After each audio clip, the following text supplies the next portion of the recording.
Salut à tous, c'est Sean Maturi. Alors oui, comme vous pouvez le constater, j'ai quelques petits problèmes de micro, mais bon, rien d'inquiétant, c'est juste que c'est pas trop audible. Mais bon, ce qui me fait suer, c'est que c'est quand même le deuxième casque Pantronic que j'ai acheté qui foire. Enfin, on va pas se prendre la tête avec ça. Donc pour revenir au débat d'hier soir, oui, comme vous avez pu le voir, j'ai posté la première partie. Ensuite la seconde, la troisième et le reste seront postés ce soir ou demain soir, je verrai si j'aurai le temps. Ensuite, pour revenir au débat de ce soir, qui aura lieu à 21h30, donc à moins qu'il ne change d'avis, Akinoden ne participera pas au débat. Il y aura par contre un nouveau membre, Florian DU. Ensuite, si vous voulez y participer, il n'y a pas de souci, vous avez qu'à rentrer mon Skype. Je l'ai posté sur le forum de JVC, sur le forum du débat, enfin sur le topic du débat, excusez-moi. Et donc voilà, si vous voulez participer, il n'y a pas de souci, c'est assez ouvert. Alors ce soir j'ai changé un peu les règles parce que hier c'était assez libre, tout le monde pouvait parler comme il voulait. Sauf que voilà, il y avait quelques membres qui pouvaient pas parler parce que il y avait certains membres qui avaient une parole assez monopolisante. Enfin, j'exagère un peu, mais bon. Enfin, c'était super intéressant quand même parce qu'on a pu avoir l'appui d'Alpha 21 qui nous a donné ses avis et ses hypothèses sur la série, qui était d'ailleurs très développé, super intéressant, et je le remercie. Mais le problème c'est que voilà, c'est pas contre toi Alpha, mais voilà, il y a plein de membres qui voudraient participer, et puis en même temps c'est normal, c'est un débat où tout le monde peut parler. Du coup ce que j'ai fait c'est que j'ai changé les règles. Ce qui va se passer c'est que chaque personne va parler, chaque à son tour. Donc je vais proposer le sujet, après je dirais voilà c'est à toi, par exemple à toi Alpha, ensuite ce sera à toi Rose, etc. Donc voilà, bon je vais vous passer la seconde partie du débat, je vous passerai la suite plus tard, et donc bon visionnage et à très bientôt. Pokémon un peu, mais c'est mieux que dans J'entends- un je comprends rien. le truc, Et c'est pas puis, mal. ce que j'aime bien aussi, c'est les espèces de combats entre justement entre que les dirimiteurs. Ça se base sur le système de com, de Chain of Memories. C'est le système de cartes plus ou moins qui est repris en mode un petit peu plus comment dire dynamique. Mais j'ai trouvé ça sympa comme clin d'œil. De toute façon, 3D, il est bourré de clins d'œil. Genre, ne serait-ce que dans l'intro, bah, quand à la fin, quand Sora fait apparaître le logo, il Ouais. utilise en fait l'animation de l'invocation Simba dans KH1, et ça en fait ça fait référence au tout dans les premiers trailers de KH1 où Ouais, t'as justement raison. c'était l'animation là qui était utilisée juste avant le titre. Ouais, t'as raison. T'as Ouais. J'ai raison. toujours raison. Ah oui, t'as toujours raison. Bien Ou sûr. pas. Quelle est la Sur capitale? Omnivore, t'avais tort. L'Amnivore en même temps je m'en souviens même pas que t'as raconté ces merdes. Alors chut. Il y a carrément y a un topic sur le sujet, sur le forum de 3D. C'est carrément sur ça où je demandais, parce que je disais que je trouvais ça débile que Omnivore soit devenu point du jour. Oui, Ah enfin oui, après, omnivore, ben non mais oui, mais on voit les disons populaires. juste que justement ça sort un peu de nulle part quand même qu'il puisse encore invoquer l'Amnivore, mais que ça paraissait quand même plausible que ça soit transformé, surtout que Plausible. plausible. Et l'Amnivore, Non, surtout mais que c'est t'allais plus. dire plausible. Parce qu'il Non, avait choisi le non, chemin du j'allais dire prosible, mais ça n'a rien à voir. Oui, Mais ce voilà. que je dis, c'est qu'en fait, l'Amnivore, c'est plus ou moins une arme matérialisée des ténèbres de son cœur. Donc En plus, il aurait pu avoir une espèce d'amalgame et d'évolution au Keyblade, mais apparemment, c'est pas le cas. non, parce qu'il a choisi le chemin du crépuscule, pour ça qu'il a ça qui est, il a inventé. Donc, Mais c'est Ouais. pas vraiment une Keyblade, plutôt c'est une amélioration, parce que moi je vois pas ça comme une Keyblade. Non, mais La licence se justement, transforme. justement, Ouais. parce qu'on est en train, on le voit carrément invoquer l'Amnivore, et juste après, il utilise la pointe du jour, en fait. Il peut invoquer les deux indépendamment. et en même temps, il pourrait ou pas? Totalement. Bon, ah non, mais Euh, nous c'est lequel euh, qui a acheté préféré? Moi c'est le 2, le BBS. limite possible, mais après, c'est bien beau d'invoquer deux trucs, mais encore faut-il pouvoir s'en servir en même temps. Je me permets de vous couper 2 Certes. secondes, on n'a pas beaucoup de temps, j'ai pas beaucoup de mémoire sur mon PC, alors j'aimerais qu'on aille directement à un autre sujet, à savoir celui par rapport à Ventus, enfin l'armure d'arc de Ventus. On en a Alors parlé de là, je me permets de mettre le sujet sous spoiler, du coup là, il va y avoir quelques petites révélations sur le jeu 3D. Alors, Alpha, apparemment, t'as entendu parler J'ai déjà lu les spoilers sur KH13. Oui, à moi tous aussi. les spoilers? Ah, Ouais, ok. Donc justement, tu sais justement que l'armure de... Enfin, je suppose que l'armure d'arc de Ventus serait en Bon, il fait va y un avoir une lien avec... que Ouais. Serait. Euh... J'ai pas compris ce qui se passait. Non, t'as dit serait quoi déjà, l'armée? Ouais, je C'est disais, l'armée. apparemment, il y a un lien entre Ventus et Et sur. Vanitas et Sora, justement, autour de Non. cette armure. c'est la fusion des Oui, trois. Et justement, Alpha, j'aimerais bien connaître c'est quoi ça? ta théorie vis-à--vis de l'armure non, pas une d'arc. fusion, sérieusement. Ouais, non, non, pas une Non mais fusion. non non mais c'est une hypothèse, je dis pas que c'est forcément ça, mais apparemment il y a un lien entre ces trois personnes. Du coup, Mais là, j'aimerais ils connaître ta disent, théorie justement entre le lien avec Ventus, Vanitas, Sora, par rapport à cette arme. Bah, m'étonnerait personnellement qu'il y ait tellement de rapport avec Vanitas, parce que oui, même si c'est possible, il y a quand même le symbole des Nightmares. Si c'était vraiment Vanitas, ça me paraîtrait plus logique qu'il y ait le symbole des Unversed, enfin des Nations, parce que c'est quand même son symbole à lui, concrètement. ça veut dire qu'il a appris les émotions, il peut contrôler les rêves, oui, déjà, ça. Ouais, mais. Ça veut prouve qu'il a une grande capacité sur les. Non, ça prouve que Bah, Vanitas a une grande capacité. les Dream Eater Nightmares, de toute façon, si on en croyait Seed, c'est aussi une forme de Forme de ténèbres. ténèbres, ouais, Peut-être voilà. Ouais, voilà. peut-être que limite, Vanitas, Il peut-être peut que limite il peut avoir une espèce d'influence dessus, Oui, mais en voilà. même temps, comme on n'a aucune preuve concrète qu'il est dans le jeu, limite à MF ou alors, comme on dit, à l'intérieur de Sora, on peut pas vraiment se dire que, comment dire, que c'est forcément lui, quoi. Moi, pour l'instant, je reste sur mon idée que ça doit être une espèce de matérialisation en rapport avec les rêves de Ventus, par exemple sa tristesse. Ils arrêtent pas de nous emmerder avec la tristesse des personnages, donc c'est peut-être sa tristesse, et puis comme il a récupéré ses ténèbres, c'est peut-être aussi sa colère, qui justement, il a un peu peur, il essaie de protéger le cœur de Sora ou un truc comme ça, puisque Raikou a quand même toujours un petit peu de ténèbres. Bon, aussi, Ça ils disent fonctionne là que s'il y a eu l'armure de Ventus, ils disent que, dans le spoil qui a été dévoilé, qui est que le cœur de Sora a été brisé en morceaux et que Rico, on devra les récupérer avant d'affronter Ventus. Ouais, qu'apparemment c'est en récupérant des différents Sora qui tombent, donc apparemment ouais, c'est comme dans les trailers. ouais. C'est Oui, là que ça vient le trailers. fait qu'il y a eu 36 000 Sora, etc. Ouais, mais non, Ou mais alors, ça n'a pas trop le ou rapport. alors ils ont eu l'idée qu'il y ait 36 000 Sora avant de faire ça et c'est un clin d'œil.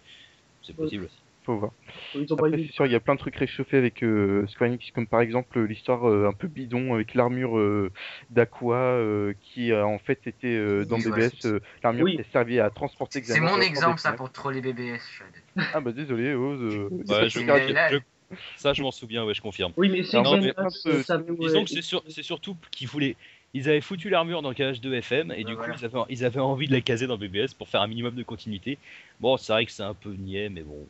Ça Oh, vous met en fait, on Oh, sait. je suis sur un planeur qui est un vaisseau spatial. Mais non, si je l'enlève et que je lui donne ma keyblade et mon armure comme par magie, il va aller plus vite. Bah, surtout oui. que si elle était pas un petit peu niaise, elle aurait pu faire pareil Ouais. avec elle-même depuis vers le haut, je veux dire, Voilà. pour se propulser. Enfin, après, À faut pas quoi? trop chercher. Ça reste quand même une série, Oui. on va dire tout public, et qui donc il faut pas non plus se demander une espèce de logique implacable. Ouais.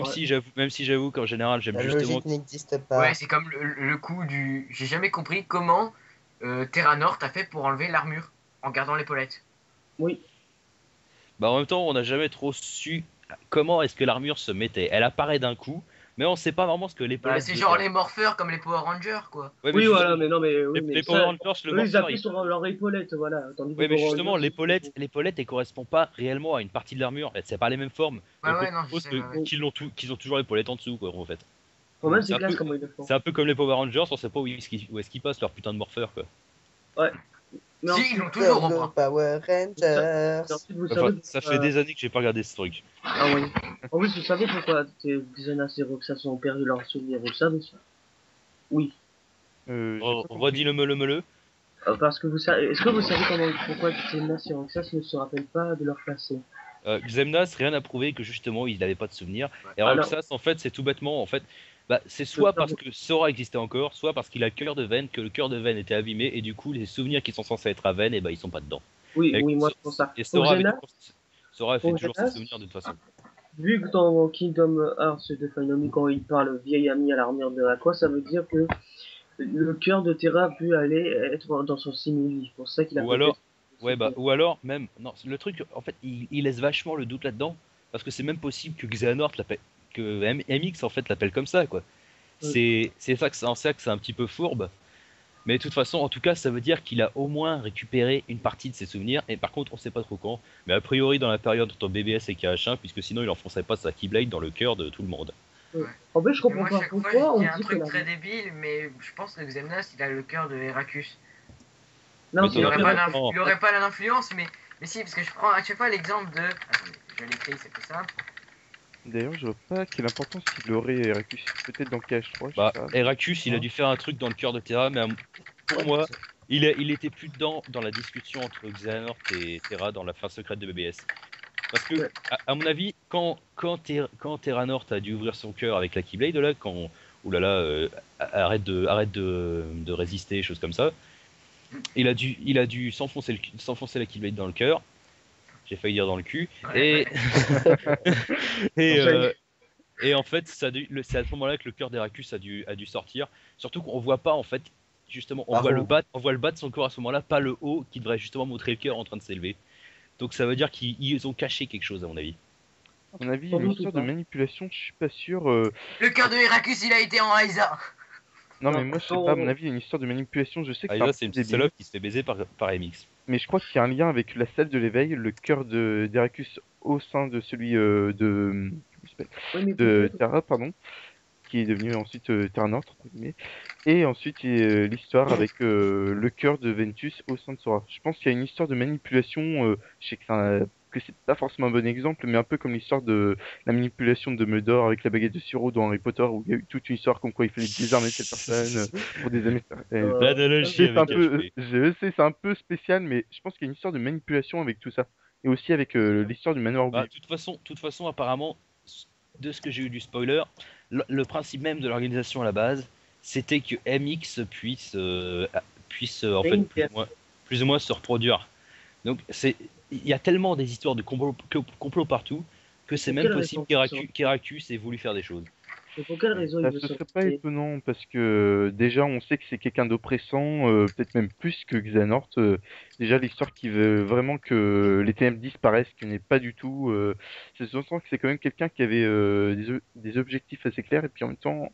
Disons qu'il veut C'est pas. quoi le rapport avec Saïs Disons qu'il veut pas qu'elle disparaisse vraiment. Disons il s'en méfie comme de la peste et il est à moitié raciste envers les ténèbres. Mais à mon avis, il aurait pas fait de mal consciemment à ses élèves, à moins vraiment d'être en fait comme pour Ventus en fait et Terra, qu'il ait absolument tellement peur en fait qu'il tombe dans les ténèbres. Il en a peur en fait plus qu'autre chose, je pense. Et c'est de là que ses propres ténèbres viennent et il s'en rend compte en crevant et ça c'est rigolo. C'est un peu dommage d'ailleurs parce que justement il est mort alors qu'il voulait justement essayer de protéger les ténèbres. Enfin non, pardon. Qu'est-ce que je raconte? Protéger la lumière de Terra et de Ventus. Sauf que Ventus, lui, il s'en fiche un petit peu. Lui, en fait, c'est plus un espèce de. Ventus, en même temps, à la moitié du jeu, il voyage pour se faire des amis. Alors, autant qu'H2, je veux bien dire que je le répète tout le temps que c'est niais, mais là, quand même, il fallait le faire. Et Ventus, je pense pas qu'il était très important aux yeux d'Heracus. Enfin, il avait de l'importance, mais pas une énorme importance. Parce que juste pour la X-Blade. Il lui a été. Je pense quand même qu'il a dû s'attacher à lui, mais il a dû le voir. Sur le moment, il devait le voir surtout comme la menace. Là, il a Keyblade. Oui, parce que ça se dit pas X-Blade, ça se dit Keyblade, mais ça s'écrit K. Pour éviter qu'on confonde avec pour faire la différence et les autres Keyblades. Oui. Ouais, voilà. Mais ouais, donc, il le voyait surtout comme ça et il a dû prendre peur, etc. Surtout qu'à la base, voilà, c'était l'élève de MX, donc il a dû avoir peur. Comme MX c'était un gros voilà, comme MX c'était un gros connard et qu'il s'en est rendu compte quand il lui a maravé la gueule, il a dû avoir un petit peu peur, quoi. D'ailleurs, je crois que c'est un petit peu avant qu'il y avait une histoire avec MX, parce que quand même Heracus, je sais plus, je crois qu'il dit un truc du genre tu n'as pas changé au moment où il y a les disputes où il lui dit ouais on sait que très peu de choses sur la guerre des Keyblade et tout. Bah apparemment à ce que j'ai compris, simplement qu'ils se sont disputés plus ou moins sur le but de la Keyblade machin chose, sur oulala il faut les ténèbres, non il faut pas les ténèbres c'est caca boudin et apparemment ça doit être à peu près à l'époque où MX est parti voyager entre les mondes après avoir obtenu son symbole de maîtrise. Ouais. Okay. En gros, c'est une passion tellement gros, oui, voilà. Mais d'après vous croyez que ça va se finir, genre, il va comprendre l'erreur qu'il va faire, il va se sacrifier pour protéger tout le monde? Non. À mon avis, il va surtout crever. Oui, voilà, c'est obligatoire. Oui. Ils disent que ce sera la fin de ou alors limite, il va crever, mais genre, rédemption ultime à la Severus Rogue, pour reprendre Harry Potter, genre, on va apprendre qu'il avait des bonnes idées, ou alors simplement, il va s'éveiller à la vérité, au moment de crever comme une merde. Ou genre il était manipulé par une puissance supérieure qu'on sait pas. Ça c'est surtout le coup. Ça j'espère franchement qu'ils vont pas le faire parce que c'est quand même le coup absolu pour nous foutre la série totalement en couille avec une puissance supérieure qu'on va devoir affronter dans la suite de la saga. Et genre ce serait MF ou quelqu'un d'autre, on verra. Non mais je pense pas que ce serait c'est Tchernabog. C'est Tchernabog. Moi, Ouais, c'est c'est un peu comme c'est Dragon ça. Ball Z, quoi. Le fait d'être l'ennemi devient plus puissant. Ouais, non. Ouais, enfin, l'ennemi devient plus puissant, du coup ton Super Saiyan 3 il devient plus assez, donc il faut prendre le Super Saiyan 4, mais en fait le Super Saiyan 4 c'est pas bien, donc il faut se transformer en singe.